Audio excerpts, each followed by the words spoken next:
The George Floyd trial ends with Derrick Chauvin being convicted on all counts. But with the reactions of the results, we can see that nothing is going to change, and this is probably never going to end. This is Gene, and you're listening to Dumbasses Talking Politics. Hey, this is Gene. Welcome back to Dumbasses Talking Politics. I absolutely hate episodes like this because there are so many audio clips, and it takes me almost a full day just to get the audio going down. So, the verdict is in. Derrick Chauvin, who's accused of killing George Floyd, the jury took only 10 hours, had no questions. After a 3-week trial, I thought it was about a month, but after a 3-week trial, it seemed like they pretty much knew what they wanted. Listen up. Listen to it. Members of the jury, I will now read the verdicts as they will appear in the permanent records of the 4th Judicial District. State of Minnesota, County of Hennepin, District Court, 4th Judicial District. State of Minnesota Plaintiff versus Derrick Michael Chauvin, Defendant. Verdict, Count 1. Court File Number 27, CR 20-12646. We, the jury, in the above entitled matter as to Count 1, unintentional second-degree murder while committing a felony, find the defendant guilty. This verdict agreed to this 20th day of April 2021 at 1:44 p.m. Signed, Juror Foreperson, Juror Number 19. Same caption, verdict Count 2. We, the jury, in the above entitled matter as to Count 2, third-degree murder, perpetrating an eminently dangerous act, find the defendant guilty. This verdict agreed to this 20th day of April 2021 at 1:45 p.m. Signed by Jury Foreperson, Juror Number 19. Same caption, verdict Count 3. We, the jury, in the above entitled matter as to Count 3, second-degree manslaughter, culpable negligence, creating an unreasonable risk, find the defendant guilty. This verdict agreed to this 20th day of April 2021 at 1:45 p.m. Jury Foreperson 019. There are major questions about this trial that I'm just not getting here. I saw him getting manslaughter. I thought, okay, he can get manslaughter. I never would have thought he would have been convicted of either second or third degree murder. And the third degree murder doesn't really apply. It's called, third degree murder basically is depraved heart murder.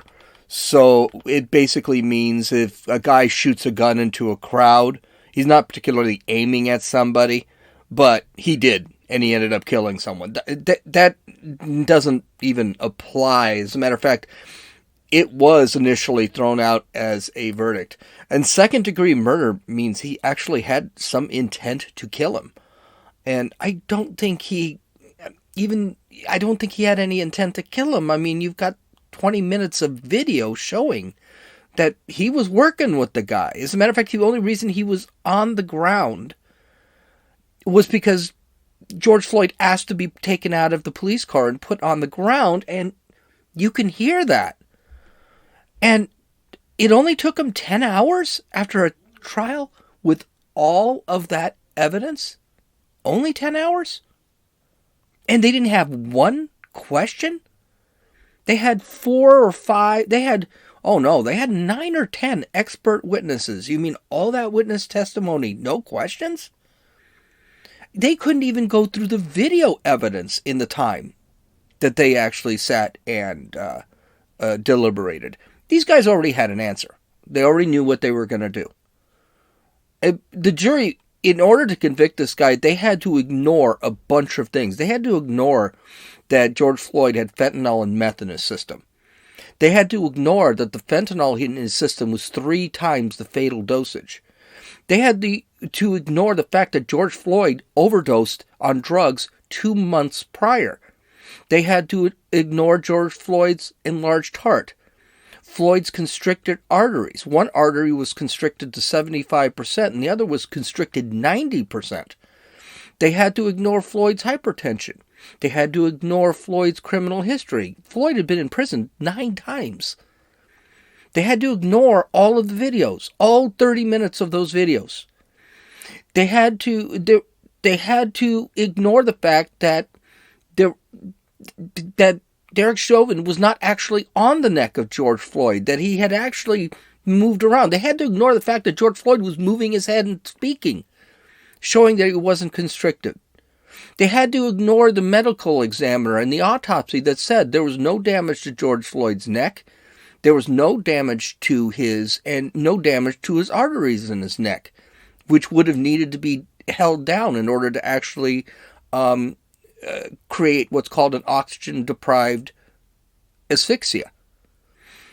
They had to ignore the assault that George Floyd committed while in the police car, kicking the police officers. They had to ignore all of the resisting arrest he did from the beginning of his confrontation with the police. This is what I think. I think the jury just was afraid. They were afraid of the consequences of voting not guilty. These people lived in Minneapolis, which is going to be a problem for this case later on in appeals.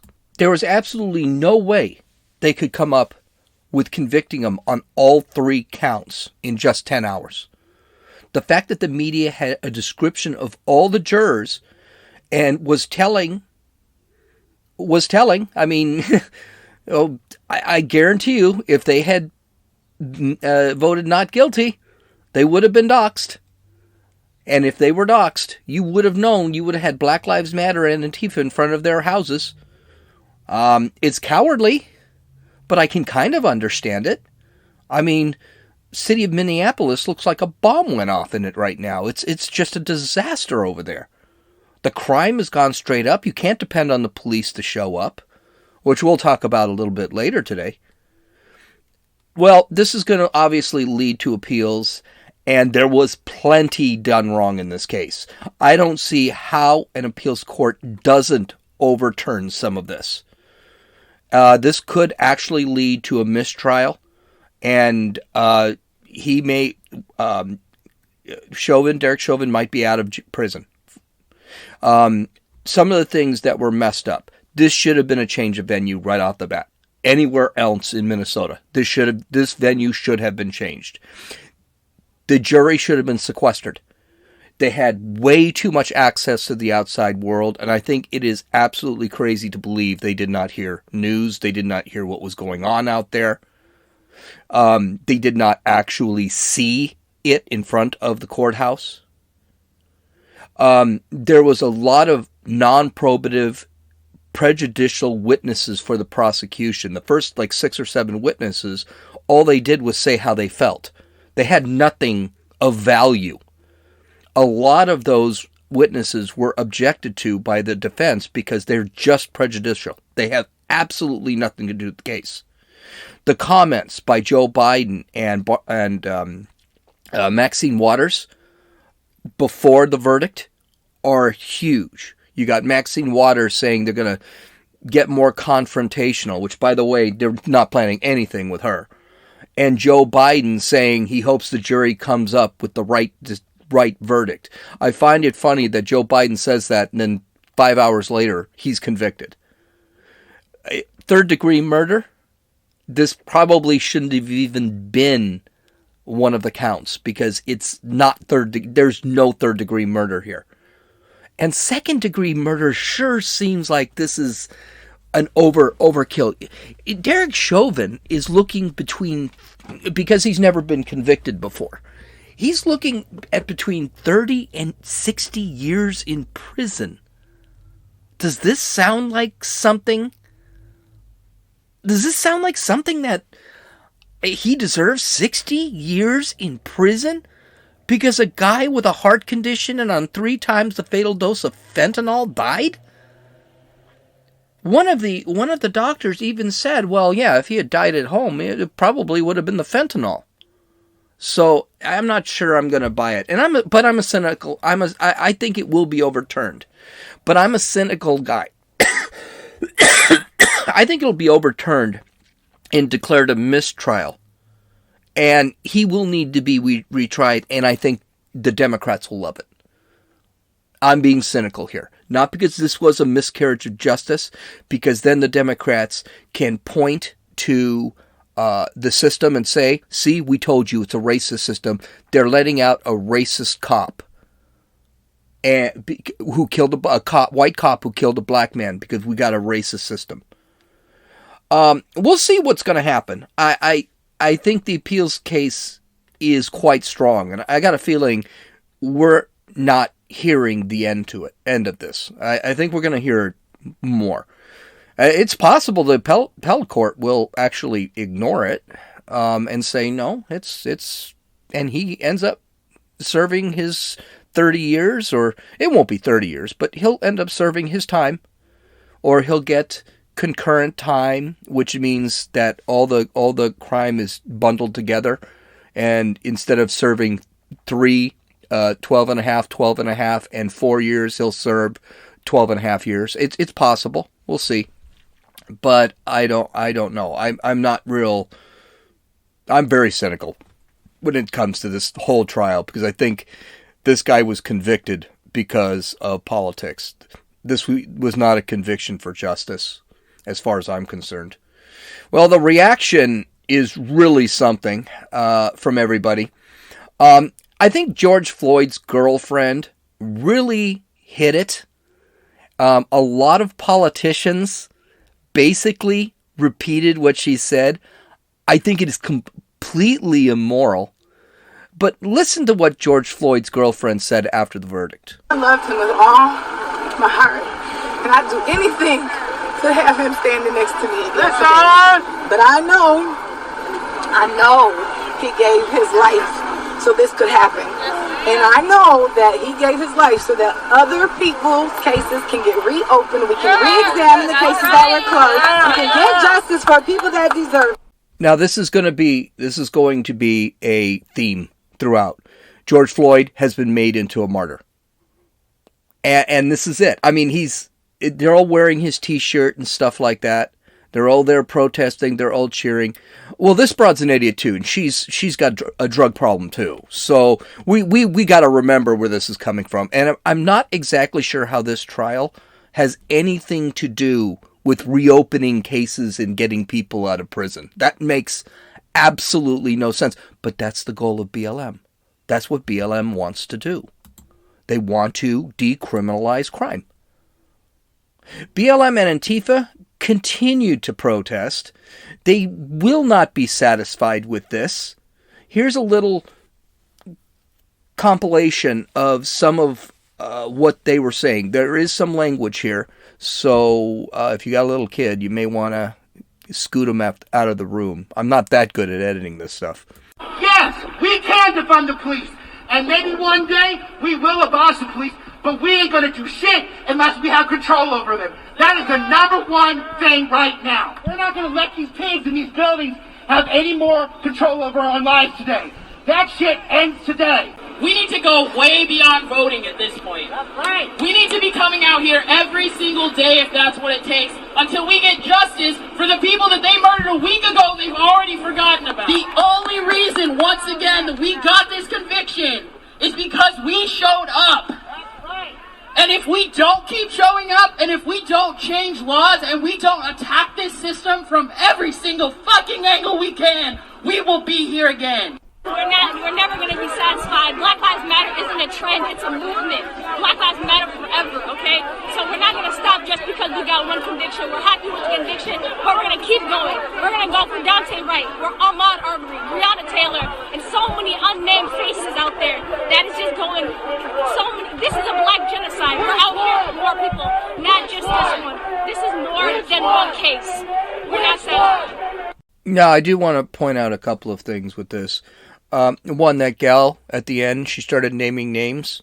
Well, there are problems with two things. All of those people she had named were criminals. Okay, they were all criminals. And the fact that she can name people, just list them out like that. And don't get me wrong, what happened to Breonna Taylor was tragic, but it was justified. And what happened to Wright was tragic. That was just tragic. That was just a terrible mistake, and the officer's going to pay for it. But these were all criminals. And the fact that she can name them, and this isn't in the span of the last 3 months. This is in the span of years. Breonna Taylor died like 3 years ago. Armand Arbery died last year, and by the way, she seems to forget he was shooting at cops. He was shooting a taser back at a cop. But the fact that you can even name these people doesn't make it a genocide. It doesn't. Genocide is thousands upon thousands upon thousands to millions, and that's just not happening. We've got statistics on it.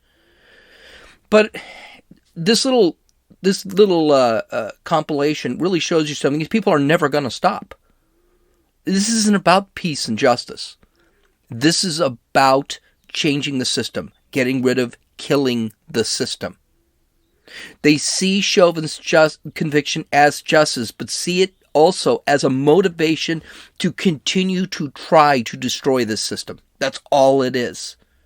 And there were a couple I took out. I mean, they have openly said it, these BLM. They are communists. They want communism. They want to end capitalism. They want to end the police.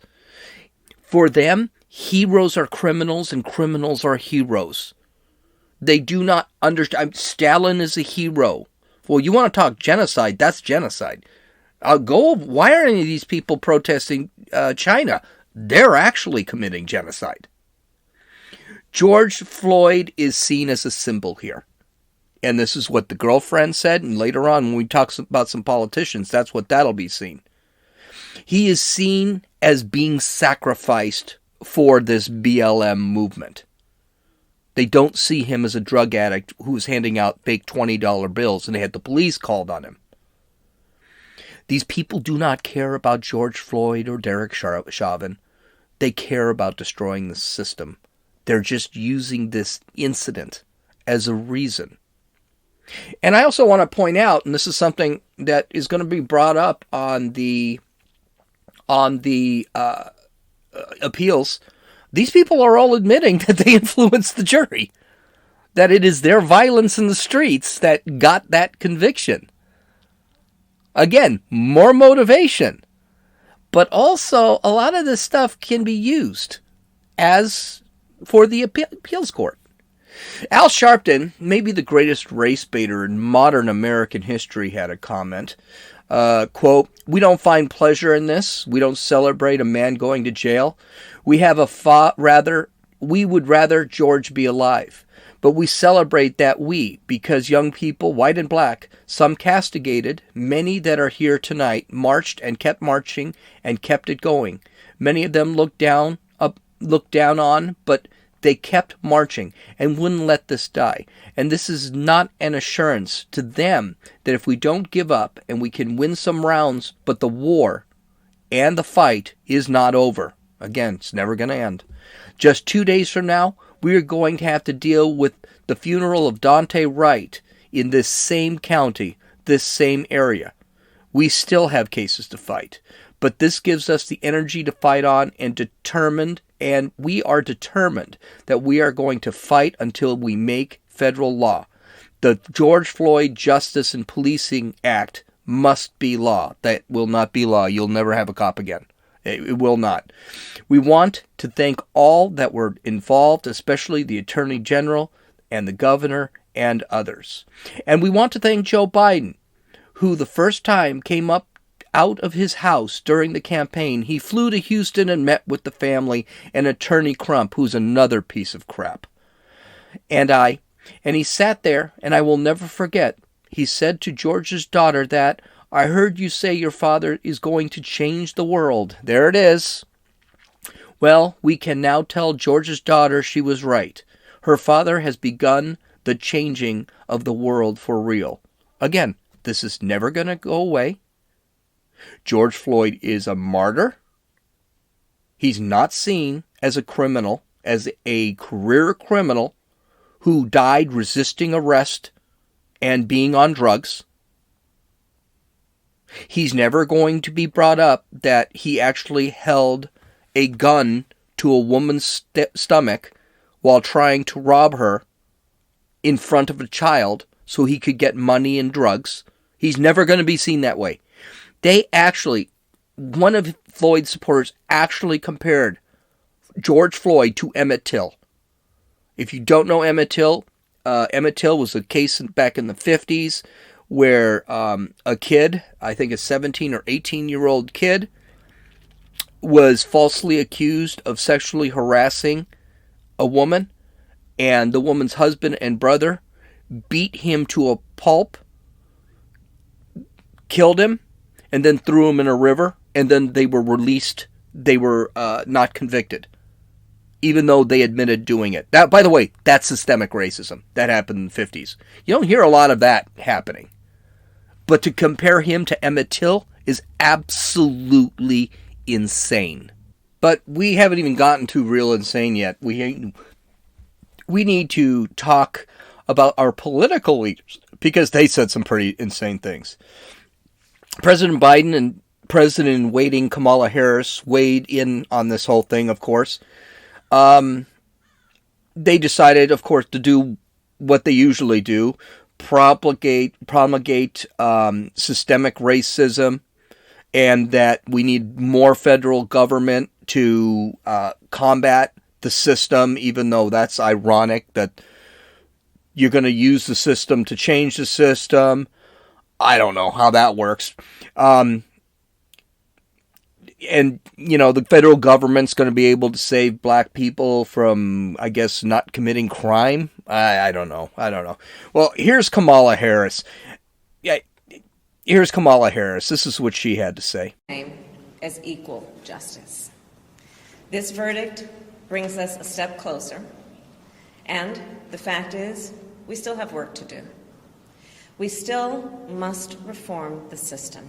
America has a long history of systemic racism. Black Americans, and black men in particular, have been treated throughout the course of our history as less than human. Because of smartphones, so many Americans have now seen the racial injustice that black Americans have known for generations. The racial injustice that we have fought for generations, that my parents protested in the 1960s, that millions of us, Americans of every race, protested last summer. Here's the truth about racial injustice. It is not just a Black America problem or a people of color problem. It is a problem for every American. It is keeping us from fulfilling the promise of liberty and justice for all. And it is holding our nation back from realizing our full potential. We are all a part of George Floyd's legacy, and our job now is to honor it and to honor him. I find it rich that she's talking about how bad people of color have it when she's a person of color and a woman, because she calls everyone a sexist too, and she's vice president of the United States. And we had a black president for 8 years. And most of these police departments she's condemning are actually majority minority. So I guess, but she's just continuing the narrative. She's just continuing to beat that Democratic drum. George Floyd, and by the way, George Floyd doesn't have a legacy. George Floyd is a drug addict. He'll be remembered just like Rodney King was. He was just a criminal. Biden's comments were pretty much the same. I mean, here, listen to this.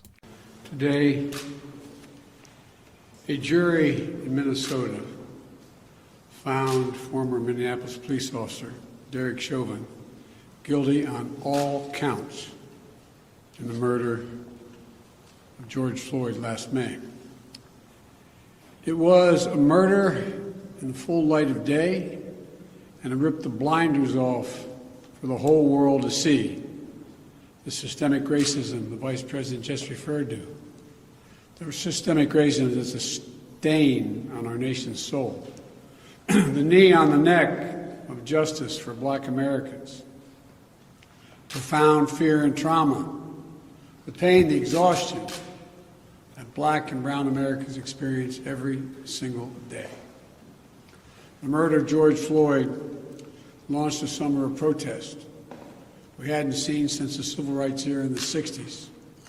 Protests that unified people of every race and generation in peace and with purpose to say enough, enough, enough of these senseless killings.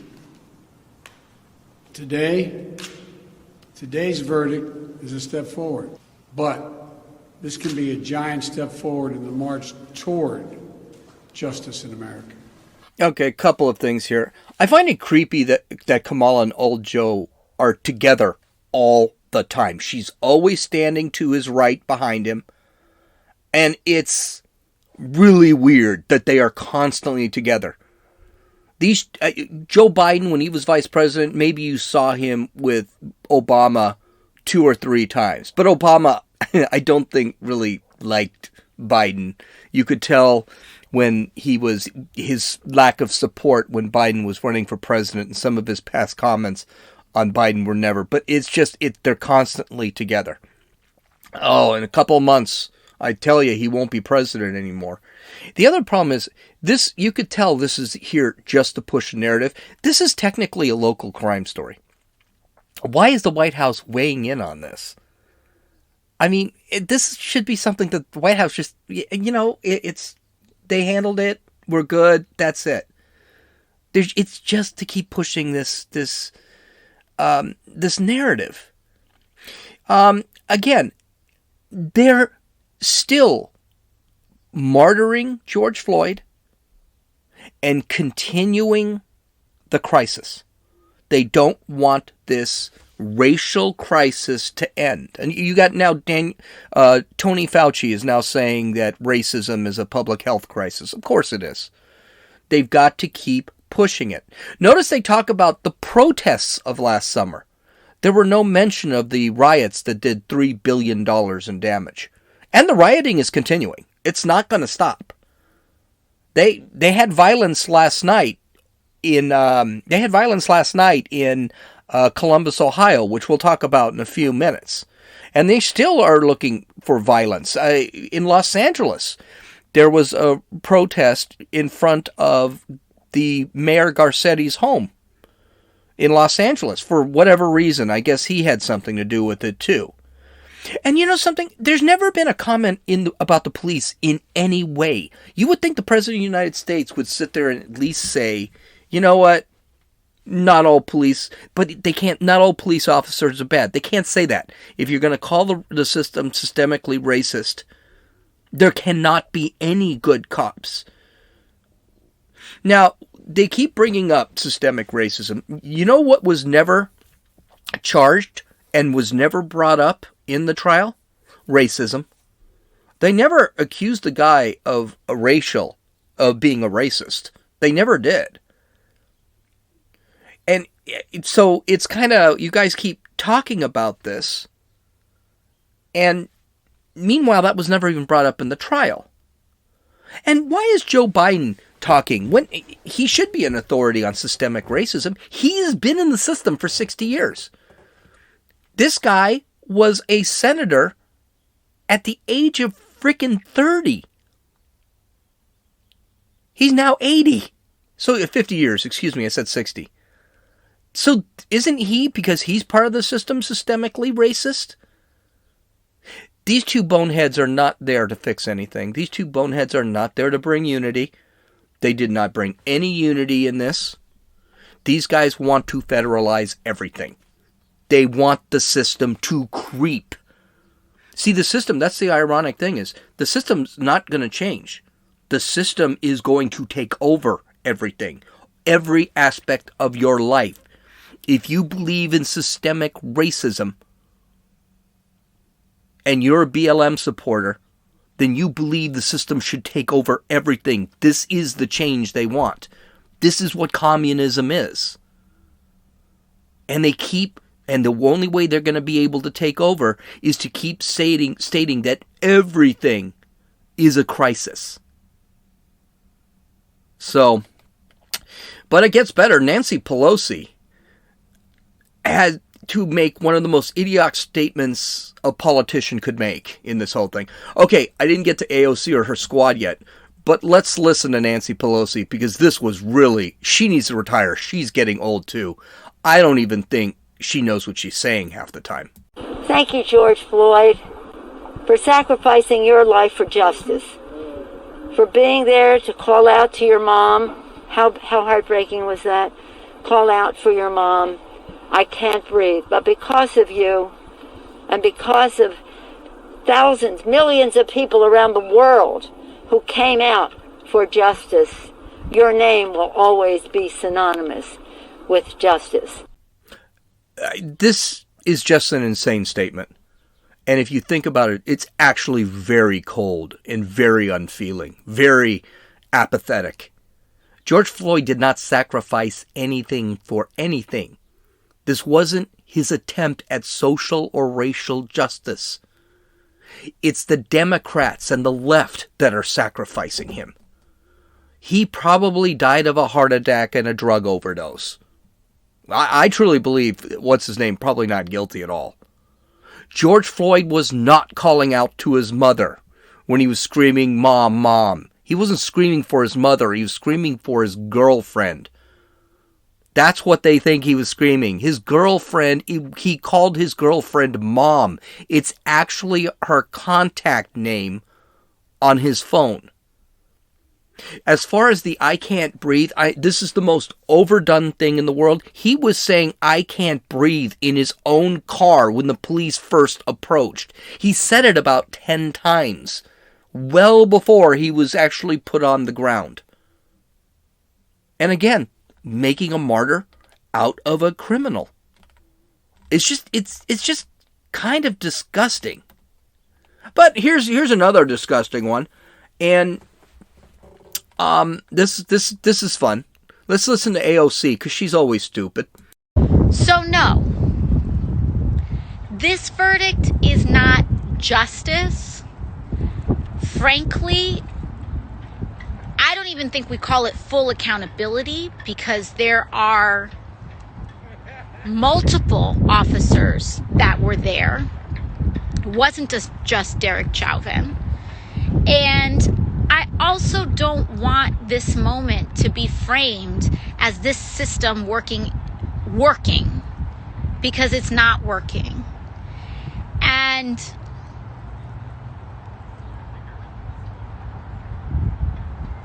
that's what creates a lot of complexity in this moment. How great it must be to be so out of touch and still be followed and embraced by your followers. What do you mean no accountability? Hello, Derrick Chauvin could do 30 years in prison. I think that's accountability. And the other 3 officers, hello, they've got to go through their trial first. But you do see the pattern here. I mean, she's just so stupid. I can't stand, she doesn't even make sense half the time. But you see the pattern here. There is no justice. There can never be justice. The day these people admit there's justice, then they have to stop bitching that the system is bad. They can't do it. Ilhan Omar actually sat back and listed what would change the system in a series of tweets. Right? This is what they want. This isn't a very bright thing to set up, but let's go over that list. Independent agency to investigate police misuse of force. Police already do that. They most have independent investigation. Have independent agencies that investigate them. A lot of them do that. The question is, who's going to make up these independent agencies? And who's going to define misuse of force? Criminalize violence against protesters. What? Well, wait a minute. In other words, I don't know what this has to do with George Floyd, but you want to criminalize violence against protesters, but you don't want to criminalize rioting. You know, there are people who are facing jail time because they actually had to make a law for this in a couple of states. that somebody's car is being attacked and he presses on the gas and the protester goes flying and gets hit. That they actually have to make laws in some of the freer states to make that legal. You can't be attacked and you can't defend yourself. Demilitarize police departments. Yeah, this is the let's go have a counselor deal with that. Hey, the next story would have been great. They can send a counselor to a gallows waving a knife around. That'll work. Disband and deconstruct failed police departments. Okay, I don't know what that means. End traffic stops for minor equipment violations. Again, decriminalize crime is what they're trying to do here. All right? Hey, we don't have a crime problem in Los Angeles if everything's legal. Of course you don't have a crime problem. Federal investigations into departments who utilize practices like arrest quotas. I don't think arrest quotas are constitutional. I don't think they do that. I don't know who does that, if any police department. End the school to prison pipeline. That would be a great thing. Do you know how you could end the school to prison pipeline? Actually teach kids that the world is not a bad place and there are opportunities out there. End this bullshit anti-racist philosophy or that Ibram X. Kendi comes up to. Actually educate the children so when they get out of school, they can be useful. Push the family values that a father and a mother is necessary for a healthy child. This is none of this stuff. This all makes for healthy children. And they push absolutely none of it. Ban all racial profiling by federal, state, and local agencies. That's a great one. Here's the problem. When you're in an all-black neighborhood, chances are you're going to pull over a black person, and usually racial profiling is more of an opinion. You pulled me over because I'm black. No, I pulled you over because you're doing 90 and a 60. That's kind of where the problem lies with that.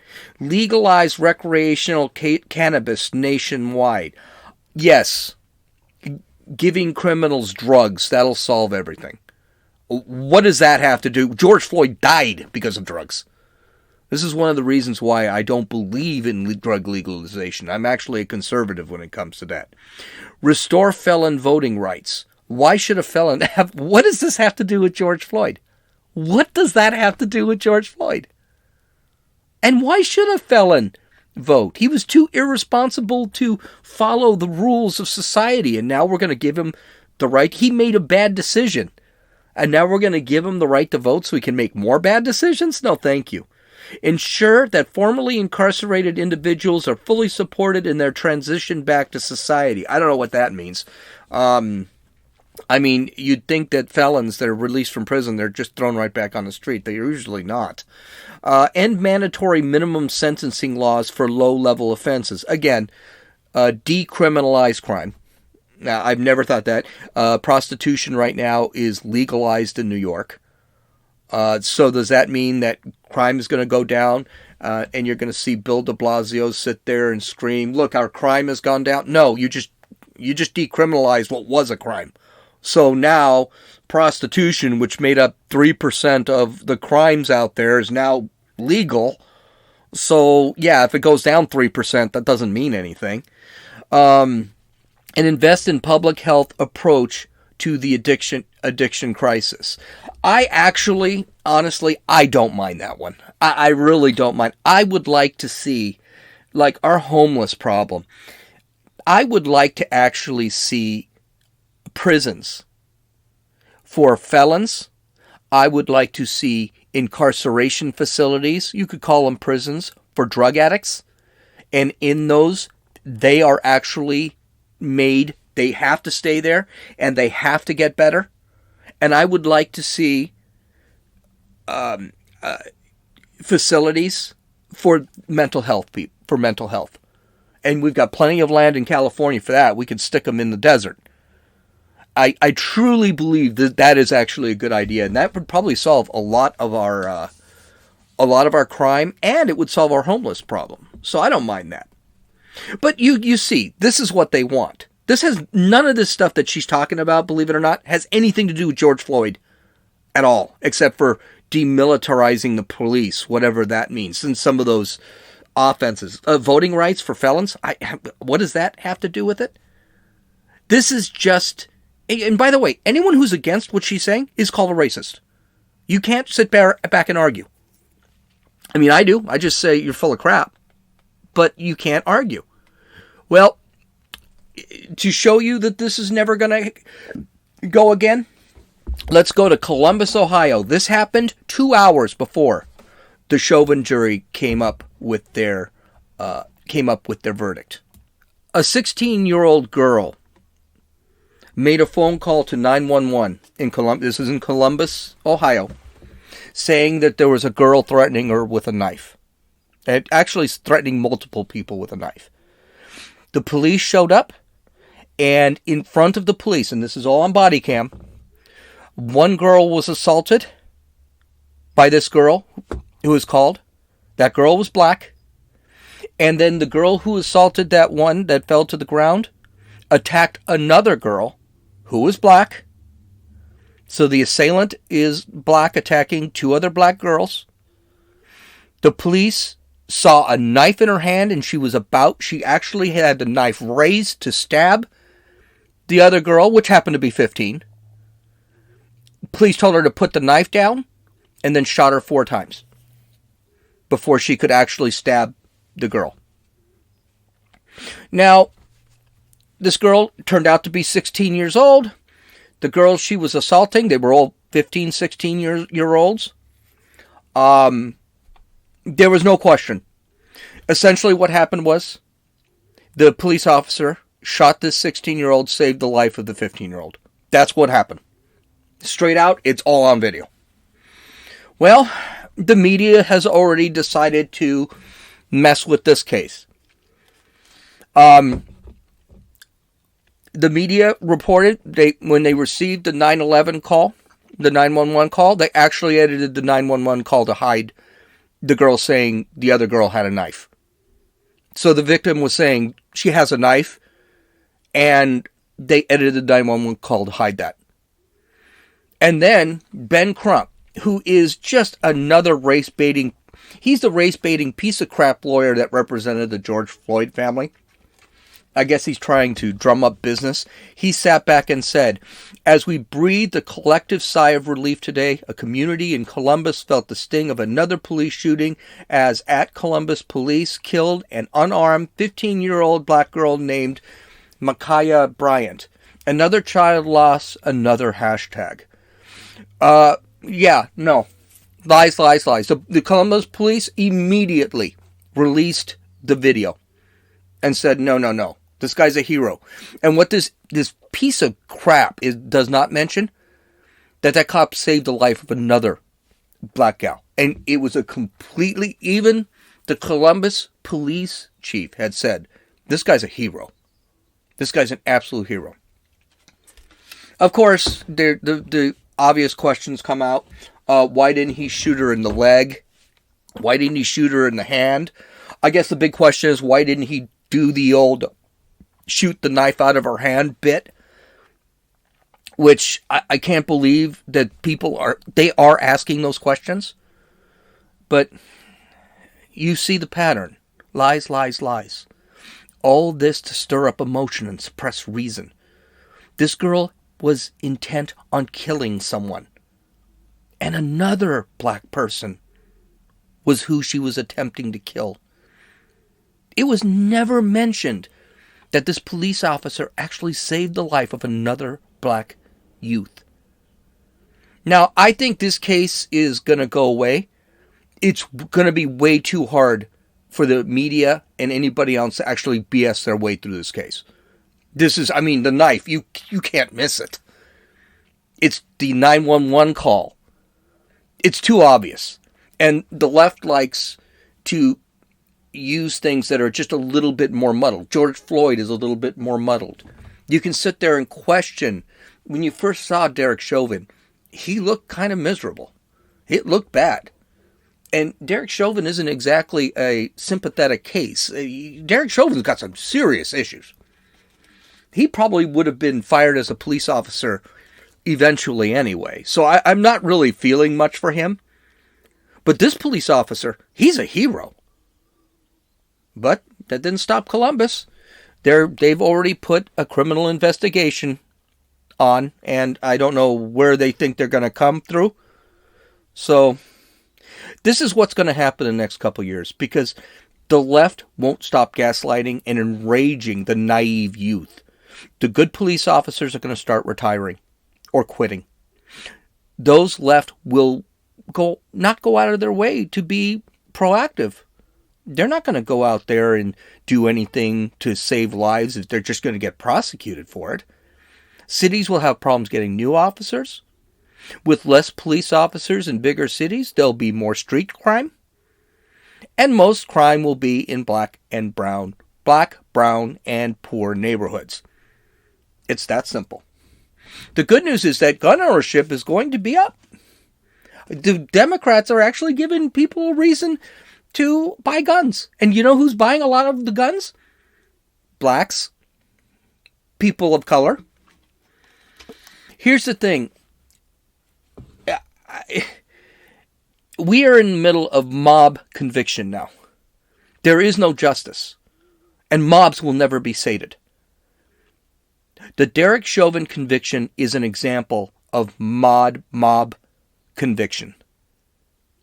That was brought up by Tucker yesterday. I like that. George Floyd has become a martyr, a symbol, an idol. This is the left, the way they actually make religious the physical world. This is why the elimination of God is so important with BLM. Our politics have hijacked everything. All our institutions, including our courts. And the Supreme Court, they're trying to do it too. This trial was influenced by politicians and rioters. Politicians and rioters ended up being the jury. The worst message this sends is violence works. Rioting works. We will get our way. It's kind of sad, isn't it? Our country was never like this when I was growing up. Okay, you can visit my website at dumbassestalkingpolitics.com, and you can download or listen to this podcast on Apple Podcasts, Podbean, Podcast Addict, Stitcher, YouTube, and Rumble. This is Gene, and you're listening to Dumbasses Talking Politics.